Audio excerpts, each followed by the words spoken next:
जय Hind defence lovers. आज की टॉप हेडलाइंस कुछ इस प्रकार है। एचएएल को रिसीव हुई 156 लाइट कॉम्बैट हेलीकॉप्टर्स की खरीद के लिए आरएफपी। विशाखापट्टनम क्लास के चौथे डिस्ट्रॉयर के समुद्री परीक्षण हुए शुरू।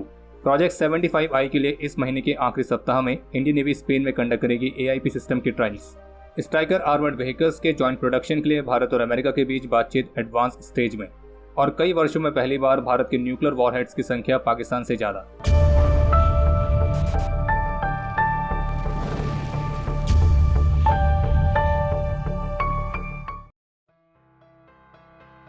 एचएएल की तरफ से दी गई जानकारी के मुताबिक उन्हें भारतीय रक्षा मंत्रालय से 156 लाइट कॉम्बैट हेलीकॉप्टर्स की खरीद के लिए रिक्वेस्ट फॉर प्रपोजल यानी कि आरएफपी रिसीव हुआ है।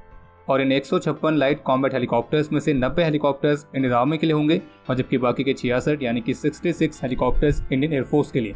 और बाकी अगर आप में से किसी को लाइट कॉम्बैट हेलीकॉप्टर के बारे में डिटेल में जानना है तो इस पर ऑलरेडी एक डेडिकेटेड वीडियो आपको हमारे चैनल पर मिल जाएगी। आप उसके माध्यम से जानकारी प्राप्त कर सकते हैं और उस वीडियो का लिंक इस वीडियो के डिस्क्रिप्शन में मिल जाएगा।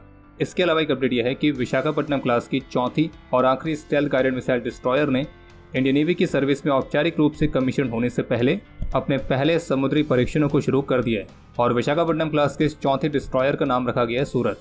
और इसके समुद्री परीक्षणों के बारे में जानकारी इंडियन नेवी की तरफ से उनके ऑफिशियल ट्विटर हैंडल से ट्वीट करके दी गई है। इस डिस्ट्रॉयर को भारत की मजगांव डॉक लिमिटेड ने अत्याधुनिक टेक्नोलॉजी का इस्तेमाल करके बनाया है और निश्चित रूप से आत्मनिर्भर भारत इनिशिएटिव के लिए एक महत्वपूर्ण माइलस्टोन भी है। और इस क्लास की पहली 3 वॉरशिप्स जिसमें शामिल है आईएनएस विशाखापट्टनम, आईएनएस मोरमुगांव और आईएनएस इम्फाल, तो ये तीनों ऑलरेडी इंडियन नेवी की सर्विस में कमीशन हो चुकी हैं।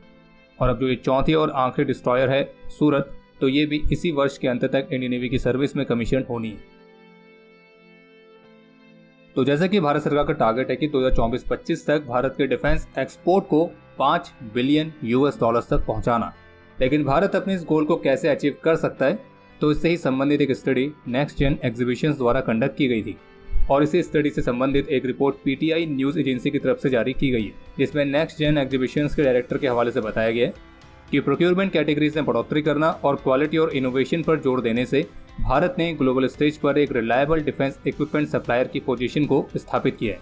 और भारत सरकार की सपोर्टिव पॉलिसीज, उनकी रणनीतिक साझेदारी और सहयोग के साथ मिलकर भारत के डिफेंस एक्सपोर्ट में वृद्धि हो रही है, जिससे भारत 2024-25 तक अपने $5 बिलियन तक के गोल को अचीव करने के बेहद करीब आ गई।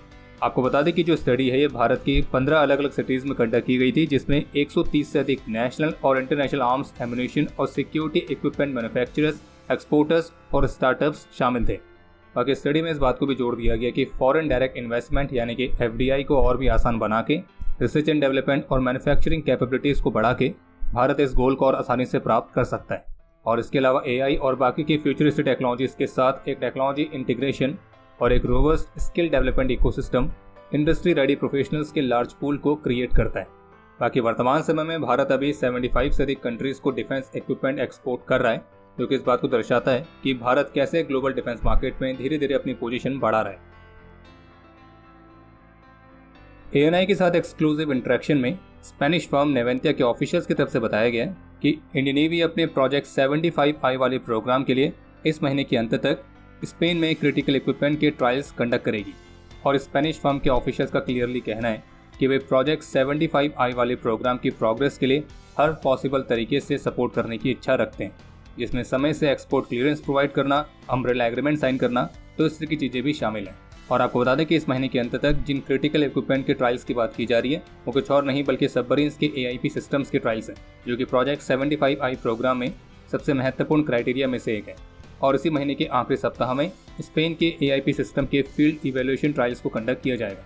और इंडियन नेवी के लिए नेवेंटिया ने अपने S-80 सबमरीन का डिज़ाइन ऑफर किया है और ये सबमरीन ऑलरेडी स्पेनिश नेवी की सर्विस में कमीशनड है।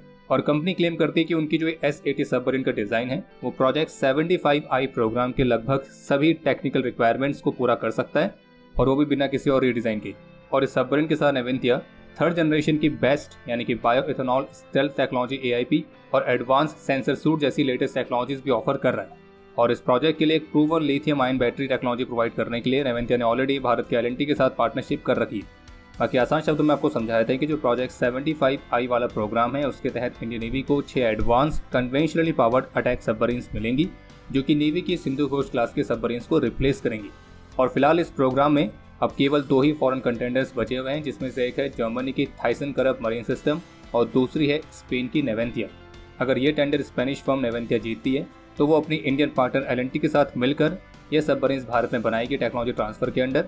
और वहीं अगर जर्मनी की थाइसन-करप मरीन सिस्टम में टेंडर जीतती है तो वो अपनी Indian partner Mazagon dock limited के साथ मिलकर 6 एडवांस सबमरीन्स भारत में मैन्युफैक्चर करेगी। और थाइसन-करप मरीन सिस्टम की तरफ से टाइप 214 सबमरीन को ऑफर दिया गया है। हालांकि कुछ रिपोर्ट्स ये भी क्लेम करती हैं कि टाइप 218 और टाइप 212 CD सबमरीन को ऑफर भी थाइसन-करप मरीन सिस्टम दे सकती है। और इसमें से जो थाइसन-करप की टाइप 212 CD वाली सबमरीन है तो ये वो डिज़ाइन है जो कि अभी तक किसी और को एक्सपोर्ट नहीं किया गया है। बाकी डिज़ाइन से याद आया, स्क्वाड्रन.in पे जाकर नए डिज़ाइंस को चेकआउट करना ना भूलें। और हमारे न्यूली लॉन्च प्रोडक्ट जो कि है कॉफ़ी मग्स, तो उस पर आपके बेहतरीन रिस्पॉन्स को देखते हुए हमने इस खास प्रोडक्ट पर चल रहे स्पेशल डिस्काउंट को एडिशनल 100 बायर्स के लिए और एक्सटेंड कर दिया है। और इस डिस्काउंट ऑफर के तहत आप SQD 100 कूपन कोड का इस्तेमाल करके ये मग्स केवल 399 रुपीज़ में प्राप्त कर सकते हैं। बस ध्यान रहे ये जो ऑफर है लिमिटेड है, तो इसलिए इसका फ़ायदा उठाना ना भूलें। बाकी स्क्वाड्रन.in का लिंक वीडियो के डिस्क्रिप्शन में दिया गया। टाइम्स ऑफ इंडिया की रिपोर्ट के मुताबिक भारत और अमेरिका के बीच Stryker armoured infantry combat vehicles की जॉइंट मैन्युफैक्चरिंग को लेकर जो बातचीत है वो एडवांस स्टेज में है। और इस प्रस्तावित परियोजना के लिए भारतीय रक्षा मंत्रालय 3 फेज प्लान को एग्जामिन कर रहा है। इसके पहले फेज में कुछ लिमिटेड नंबर्स में स्ट्राइकर्स को directly US foreign military sales के अंडर यूएस से इंपोर्ट करना शामिल है। दूसरे फेज में भारत में इन व्हीकल्स का जॉइंट प्रोडक्शन शामिल होगा और फिर तीसरे फेज में जाके इस व्हीकल के फ्यूचरिस्टिक वर्जन्स को संयुक्त रूप से विकसित करना शामिल होगा। और रिपोर्ट में सोर्सेज के हवाले से भी बताया गया कि अगर ये स्ट्राइकर वाली परियोजना को फाइनल किया जाता है तो फिर भारत में जो इन्फेंट्री कॉम्बैट व्हीकल्स की मौजूदा कैपेबिलिटीज़ हैं तो उनको भी ध्यान में रखा जाएगा। और स्ट्राइकर व्हीकल्स को भारत के इलाके के अनुरूप ही कस्टमाइज और टेक्नोलॉजिकली कॉन्फ़िगर्ड करना पड़ेगा। और यहाँ पे बात हो रही है पूर्वी लद्दाख और सिक्किम जैसे हाई एल्टीट्यूड एरियाज़ की भी। और वैसे तो जो स्ट्राइकर व्हीकल है इसके अलग अलग वर्जन्स हैं, लेकिन जो पहले कुछ मीडिया रिपोर्ट्स आई थी उनमें क्लेम किया गया था कि अमेरिका ने भारत के लिए एयर डिफेंस वाले वर्जन को ऑफर किया है। बाकी इसी कैटेगरी में भारत के पास अपने खुद के व्हीकल्स भी हैं, जैसे कि टाटा कैस्ट्रल, जिनके बड़े ऑर्डर्स मिलने का भी इंतजार चल रहा है। बाकी अगर स्ट्राइकर वाली डील फाइनल होती है तो ऐसे में भारत के जो अपने स्वदेशी प्लेटफॉर्म्स हैं तो उनका भविष्य क्या रहेगा, तो इस पर विचार जरूर किया जाना चाहिए।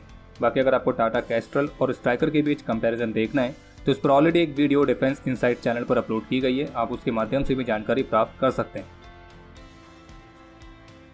कल रात को बंदीपोरा में स्पेसिफिक इंटेलिजेंस इनपुट के आधार पर इंडियन आर्मी और जम्मू कश्मीर पुलिस द्वारा एक जॉइंट ऑपरेशन लॉन्च किया गया था।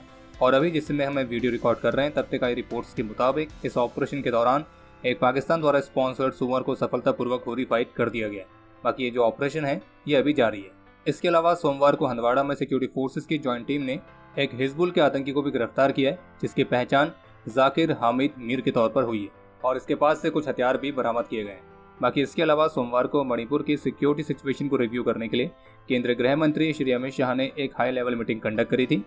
और आज की इस मीटिंग में केंद्रीय गृह सचिव, इंटेलिजेंस ब्यूरो के प्रमुख, आर्मी चीफ, आर्मी के वाइस चीफ, स्पेयर कोर के GOC, मणिपुर के सिक्योरिटी एडवाइजर, मणिपुर के चीफ सेक्रेटरी, मणिपुर पुलिस के DGP और असम राइफल्स के DGP शामिल थे। बाकी इसके अलावा सिपरी की तरफ से न्यूक्लियर वेपन्स को लेकर उनकी लेटेस्ट रिपोर्ट जारी कर दी गई है, जिसमें इस बात को मेंशन किया गया है कि जो न्यूक्लियर आर्म्ड स्टेट्स हैं वो आगे भी अपने न्यूक्लियर आर्सेनल को मॉडर्नाइज करना जारी रखेंगे। और उनमें से कई सारे देशों ने 2023 में कुछ नए न्यूक्लियर कैपेबल वेपन सिस्टम्स को डिप्लॉय भी किया है। इस रिपोर्ट के मुताबिक चीन का जो न्यूक्लियर आर्सेनल है तो उसमें जनवरी 2023 में 410 न्यूक्लियर वॉरहेड्स थे, जो कि जनवरी 2024 तक 500 तक बढ़े हैं। और उम्मीद है कि चीन का न्यूक्लियर आर्सेनल आगे भी और बढ़ता रहेगा। और इस रिपोर्ट के मुताबिक पहली बार ऐसा हुआ है जिसे माना जा रहा है कि चीन ने अपने कुछ न्यूक्लियर वॉरहेड्स को हाई ऑपरेशनल अलर्ट में रखा है, वरना इससे पहले तक हाई ऑपरेशनल अलर्ट में जो न्यूक्लियर वॉरहेड्स हैं वो केवल रशिया और US द्वारा ही डिप्लॉय किए गए थे। इतना ही नहीं बल्कि सिपरी की रिपोर्ट के मुताबिक जनवरी 2024 तक भारत के न्यूक्लियर वॉरहेड्स की संख्या 172 तक बढ़ी है, जबकि पाकिस्तान के न्यूक्लियर वॉरहेड्स की संख्या 170 तक बढ़ी है। और इससे पहली बार हुआ है जब न्यूक्लियर वॉरहेड्स की संख्या पाकिस्तान की भारत से कम है, यानी कि भारत ने 2023 में अपने न्यूक्लियर आर्सेनल को थोड़ा सा एक्सपेंड किया है, जिसमें से न्यूक्लियर डेटरेंट के मामले में पाकिस्तान का मेन फोकस भारत रहता है, जबकि भारत ने अपने न्यूक्लियर आर्सेनल में लॉन्ग रेंज वेपन्स को भी शामिल किया है। और इसमें वो वेपन्स भी शामिल हैं जो कि चीन के काफ़ी अंदर तक पहुंचने में सक्षम है। बाकी चीन के जो न्यूक्लियर वॉरहेड्स हैं वो भारत की तुलना में तो काफ़ी ज़्यादा हैं, लेकिन अमेरिका और रशिया की तुलना में अभी भी चीन के न्यूक्लियर आर्सेनल काफ़ी छोटा है। लेकिन इस रिपोर्ट में कहा गया है कि जो चीन है वो अपने न्यूक्लियर आर्सेनल को किसी भी अन्य देश की तुलना में सबसे तेज़ी से एक्सपेंड कर रहा है। बाकी कुछ ऐसी भी रिपोर्ट्स देखने को मिली हैं कि इलेक्शंस के बाद अमेरिका भारत के लिए अपने F-35A ब्लॉक 4 एयरक्राफ्ट का प्रस्ताव पेश कर सकता है।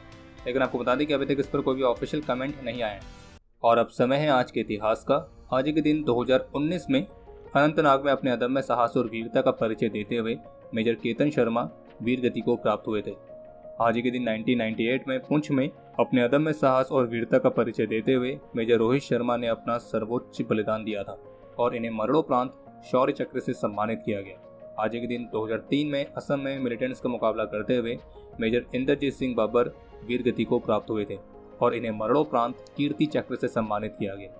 आज के दिन सन 2000 में पुंछ में अपने अदम्य साहस और वीरता का परिचय देते हुए मेजर प्रदीप आर ने अपना सर्वोच्च बलिदान दिया था और इन्हें भी मरणोपरांत कीर्ति चक्र से सम्मानित किया गया। आज के दिन 1997 में जम्मू कश्मीर के अनंतनाग में एक ऑपरेशन के दौरान मेजर सुखविंदर जीत सिंह रंधावा वीर गति को प्राप्त हुए थे और इन्हें मरणोपरांत कीर्ति चक्र से सम्मानित किया गया।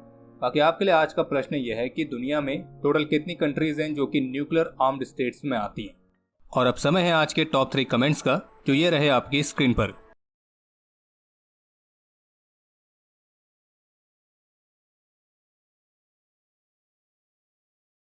तो हमारे आज के इस एपिसोड के लिए इतना ही। उम्मीद है आपको एपिसोड पसंद आया होगा। पसंद आया तो वीडियो को लाइक जरूर करें। कोई भी सुझाव या सवाल हो तो उसके लिए कमेंट सेक्शन ओपन है। और अगर आपने अभी तक डिफेंस स्कॉट की सुपर ऐप को डाउनलोड नहीं किया है तो आज ही डाउनलोड करें और एक्सप्लोर करें डिफेंस की दुनिया को एक अलग तरह से। बाकी जल्द ही मिलेंगे नए एपिसोड के साथ। तब तक के लिए जय हिंद, जय भारत।